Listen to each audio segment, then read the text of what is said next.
दोस्तों 20 साल का इंतजार, सैकड़ों मीटिंग और अब जाकर भारत और यूरोपियन यूनियन के बीच वो ट्रेड डील हो गई है जिसे खुद अधिकारी mother of all trade deals कह रहे हैं। लेकिन सवाल यह है, इस डील से भारत को असली फायदा क्या मिलेगा और भारतीय कंपनियां दबाव में आ जाएंगी और इस पूरी कहानी में ट्रम्प और टैरिफ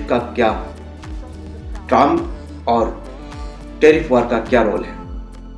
आज की इस वीडियो में हम सब कुछ आसान भाषा में समझेंगे बिना घुमा फिरा के।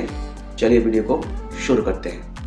यूरोपियन यूनियन यानी 27 देशों का समूह और इंडिया, दुनिया की सबसे तेजी से बढ़ती बड़ी अर्थव्यवस्था, इन दोनों के बीच फ्री ट्रेड एग्रीमेंट और बातचीत 2007 से चल रही थी, लेकिन हर बार बात अटक जाती थी।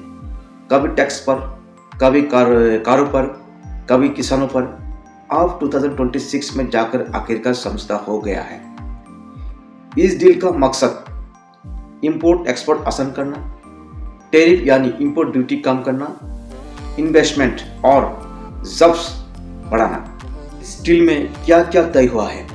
कार्स और लग्जरी व्हीकल्स, भारत अब यूरोपियन कार्स पर टैक्स कम करेगा। जो टैक्स 70 से लेकर 100 तक था वो धीरे धीरे लगभग 40% तक लाया जाएगा। BMW, मर्सिडीज, ऑडी जैसी कंपनियां सस्ती हो सकती है। टेक्सटाइल्स, फुटवियर और फार्मा, भारतीय टेक्सटाइल और गारमेंट्स कंपनी को यूरोपियन यूनियन में बड़ा बाजार मिलेगा। फार्मा और IT सर्विस को भी फायदा मिलेगा।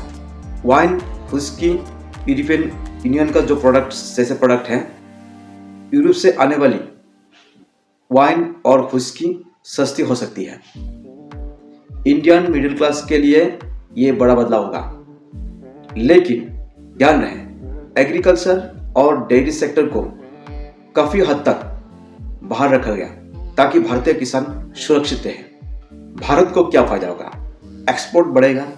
यूरोपियन यूनियन पहले से ही भारत का बड़ा ट्रेड पार्टनर है। अब और ट्रेड वॉल्यूम और तेजी से बढ़ेगा। जॉब्स और manufacturing, textile, leather, pharma, EV और ग्रीन एनर्जी सेक्टर में नौकरियां पैदा होगी। ग्लोबल सप्लाई चेन में इंडिया की एंट्री, चाइना पर निर्भरता कम करने के लिए अब यूरोपियन यूनियन अब इंडिया को भरोसेमंद पार्टनर मान रहा है। क्या नुकसान भी है? हाँ, कुछ चुनौतियां भी हैं। यूरोपियन यूनियन का जो कंपनी है उनसे कंपटीशन इंडियन ऑटो मार्केट को मिलेगी और MSME सेक्टर में भी दबाव बढ़ेगी। छोटे बिजनेस के लिए टफ फाइट होगा बड़ी यूरोपियन कंपनी से, क्योंकि वो लोग एडवांस टेक्नोलॉजी के साथ आएंगे। यानी डील में अपॉर्चुनिटी और चैलेंज दोनों है। ट्रम्प और टैरिफ का जो एंगल है, उसके एंगल से अगर हम देखें तो अब सबसे इंटरेस्टिंग बात यह है कि अमेरिका में फिर से ट्रम्प का टैरिफ थ्रेट और China United state trade tension की वजह से यूरोपियन यूनियन और इंडिया दोनों अल्टरनेटिव पार्टनर ढूंढ रहे थे। इसीलिए ये डील ट्रेड नहीं बल्कि जियोपॉलिटिक्स और पावर बैलेंस का एक हिस्सा भी माना जा रहा है। आगे क्या होगा? अभी लीगल अप्रूवल और पार्लियामेंट की मंजूरी बाकी है। 2027 तक ये डील पूरी तरह लागू हो सकती है।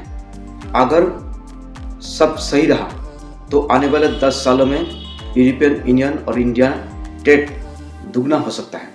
दोस्तों, यूरोपियन यूनियन और इंडिया का ट्रेड डील भारत के लिए एक बड़ा मौका है, लेकिन इसके साथ स्मार्ट प्लानिंग की भी जरूरी है। अब असली सवाल आपसे है, क्या यह डील भारत को ग्लोबल सुपर पावर बनाने में मदद करेगी या इससे छोटे उद्योग को और नुकसान होगा? अपनी राय कमेंट में जरूर बात लिखिए और वीडियो अच्छा लगा तो लाइक शेयर करना मत भूलिए और चैनल को भी सब्सक्राइब कर लीजिएगा। मिलते हैं अगले वीडियो में, तब तक अपना ख्याल रखिए। जय हिंद, जय भारत।